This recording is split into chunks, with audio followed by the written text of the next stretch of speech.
This content is based on facts for educational purposes. We do not intend to defame any company.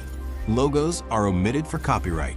You know, if you really want to figure out a country's master plan, you don't have to read some dusty old government report.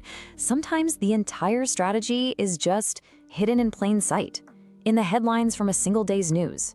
Today, we're going to decode Kuwait's blueprint for a future that isn't built on oil, and you might be surprised what just one day in November can tell us. And yeah, when you start putting those headlines together, a really clear picture starts to form. This isn't just some fancy political talk, it's a statement of purpose. New Kuwait 2035, that's not a slogan. It's a deadline for a total reinvention.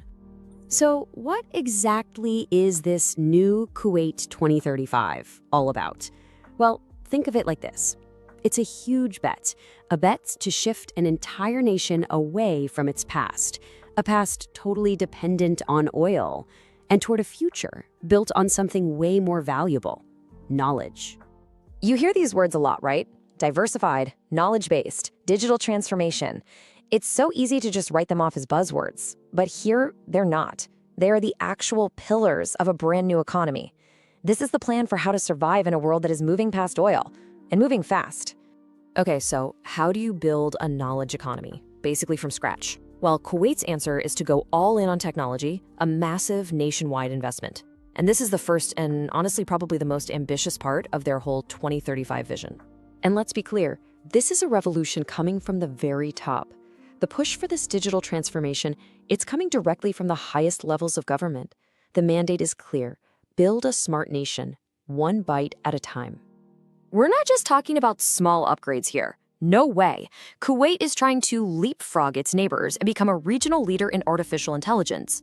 We're talking massive cloud projects with the big guns, Microsoft, Google. The idea is to create a whole new ecosystem for innovation, right there in the desert. But look, you can have the best tech in the world, but it's totally useless if you don't have the people who know how to use it. And that's where this plan gets really smart. It's not just about buying technology, it's about growing your own talent. And this is what that talent pipeline actually looks like.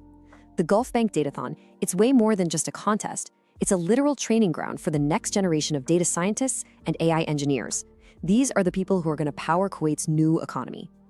But a truly digital future needs more than just coders and engineers, right? It needs a population that's healthy and supported. And that brings us to the second pillar of Kuwait's grand plan, a huge investment in its own people. At the very core of this investment is a really simple but powerful idea. A healthy nation is a productive nation. It makes sense.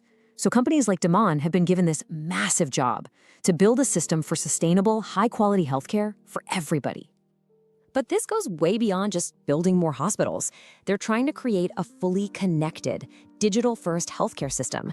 And get this last point, they're not just treating their own people, they're training health professionals from all over the region, turning Kuwait into a hub for medical knowledge. See how it all connects? So, okay, we've got a domestic plan focused on tech and people. But Kuwait's vision doesn't just stop at its own borders. The third part of this blueprint is all about taking this new strength and projecting it out onto the world stage. And this is what that global ambition looks like in the real world. The Prime Minister of Vietnam showing up, that's not just a polite visit for the cameras. It's a clear signal that Kuwait is serious about building new alliances and becoming a key player in global affairs. And what's wild is that at the heart of their foreign policy is this really simple idea: man is the core of development. That philosophy connects what they're doing at home with their goals abroad. It makes for an incredibly consistent national strategy. And this is not a new thing. The Kuwait Fund has been investing in global development for decades, building real, long-term partnerships that are about so much more than just charity. This is about building a network of friends and influence that's going to be absolutely crucial in a post-oil world. All right, let's pull all these different threads together. I mean, what does a tech conference, a student competition, a new hospital, and a foreign aid project, what do they all have in common? Well, by themselves, they're just stories in the news. But when you put them all together, they reveal a surprisingly clear blueprint for a nation's future. And here it is, the four-step plan for a post-oil Kuwait. First, set a huge, audacious goal. Second, build the digital foundation to even make it possible. Third, you invest in your people, the ones who will actually make that vision happen. And fourth, you take that new strength global, building the partnerships you'll need tomorrow. And you know the most amazing thing about this entire national strategy? Every single piece of evidence we've talked about was right there in the headlines of a single day, November 17th, 2023. It's just a powerful reminder that the future, it's often being built right in front of us, one day at a time. In all of this, it really leads to a multi-trillion-dollar question. Can a country that has been so completely defined by oil actually, truly reinvent itself? Kuwait has the plan, it's got the money, and it seems to have the will. But as the rest of the world moves on from fossil fuels, the clock is ticking. And whether this grand experiment succeeds or fails, well, the results are going to be felt far beyond the borders of this small but very ambitious nation.